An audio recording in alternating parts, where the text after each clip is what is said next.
Hi all, ഇന്ന് ഞാൻ വന്നിരിക്കുന്നത് കർമ്മ എന്നൊരു വെബ് സീരീസിൻ്റെ വിശേഷങ്ങളുമായിട്ടാണ്. ഇതൊരു South Korean crime thriller web സീരീസാണ്. നെറ്റ്ഫ്ലിക്സിൽ തമിഴ് ഡബിങ്ങോടുകൂടി ഈ സീരീസ് ഇപ്പോൾ അവൈലബിൾ ആണ്. നമ്മൾ ചെയ്യുന്ന തെറ്റിൻ്റെ ഫലം നമ്മൾ തന്നെ അനുഭവിക്കേണ്ടി വരും എന്നൊക്കെ പറഞ്ഞ് കേട്ടിട്ടില്ല. അതായത് കർമ്മ ഈസ് എ ബൂമറാങ് എന്നൊക്കെ പറയുന്നത് പോലെ അതിനൊരു തെളിവെന്ന രീതിയിൽ അവർ മേക്ക് ചെയ്തിരിക്കുന്ന ഒരു വെബ് സീരീസാണിത്.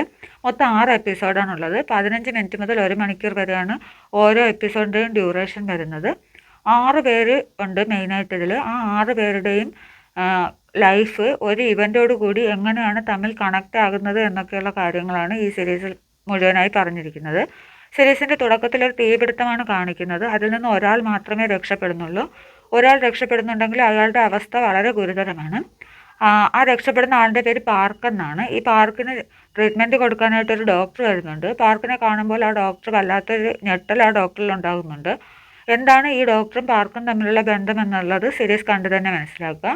പിന്നീട് നമ്മുടെ പാർക്കിൻ്റെ ലൈഫ് കാണിക്കുന്നുണ്ട്. പാർക്കിൻ്റെ സ്വഭാവം അനുസരിച്ച് പുള്ളി ഒരുപാട് സ്ഥലത്തു നിന്നൊക്കെ കടം വാങ്ങി ഓൺലൈൻ ഗെയിമൊക്കെ കളിച്ച് എങ്ങനെ എളുപ്പത്തിൽ പണം സമ്പാദിക്കാം എന്നൊക്കെ ചിന്തിച്ച് അങ്ങനെ ജീവിക്കുന്ന ഒരു മനുഷ്യനാണ്. പാർക്ക് ഒരാളിൻ്റെ കയ്യിൽ നിന്നും ഒരുപാട് പേരുടെ കയ്യിൽ നിന്നും കടം വാങ്ങിയിട്ടുണ്ട്. എന്നാൽ പാർക്കിന് കടം കൊടുത്തിരിക്കുന്ന ഒരാളാണെങ്കിൽ അയാൾ കൊടുത്ത പൈസ തിരികെ കിട്ടാൻ എന്ത് ക്രൂരമായ മാർഗവും സ്വീകരിക്കുന്ന ഒരാളാണ്. അപ്പോൾ അദ്ദേഹം ഈ പാർക്കിനെ കണ്ടിട്ട് 30 ദിവസത്തിനുള്ളിൽ തൻ്റെ പൈസ തരണമെന്നൊരു വാണിംഗ് എന്ന രീതിയിൽ പാർക്കിനോട് പറഞ്ഞു വയ്ക്കുന്നുണ്ട്. ഈ കടം വീട്ടാൻ പാർക്ക് എന്ത് ചെയ്യുമെന്ന് ആലോചിച്ചിരിക്കുമ്പോൾ തൻ്റെ അച്ഛൻ്റെ പേരിലൊരു ഇൻഷുറൻസ് ഉള്ളതായി പാർക്ക് അറിയുന്നു. അപ്പോൾ എങ്ങനെയെങ്കിലും തൻ്റെ പിതാവിനെ വകവരുത്തിയിട്ട് ആ ഇൻഷുറൻസ് തുക കൈപ്പറ്റാമെന്നൊക്കെയുള്ള ചിന്തയിൽ ഒരു ചൈനക്കാരൻ്റെ സഹായം തേടുന്നു, എങ്ങനെയെങ്കിലും തൻ്റെ പിതാവിനെ കൊല്ലുവാനായിട്ട്. അപ്പോൾ പാർക്കും ആ ചൈനക്കാരനും തമ്മിൽ പിതാവിനെ കൊല്ലാനുള്ള പദ്ധതികൾ എന്താണ്, അവർ പിതാവിനെ കൊന്നോ, തുടർന്നുള്ള കാര്യങ്ങളെല്ലാം ഈ സീരീസ് കണ്ടു തന്നെ മനസ്സിലാക്കണം.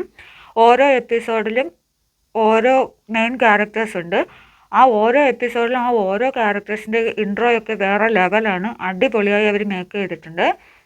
ഓരോ ക്യാരക്ടറും അവരവരുടെ റോളുകൾ അതിമനോഹരമായിട്ട് ചെയ്തിട്ടുണ്ട്. ഫുൾ എഫേർട്ടോടുകൂടി അടിപൊളിയായിട്ട് ചെയ്തിട്ടുണ്ട്.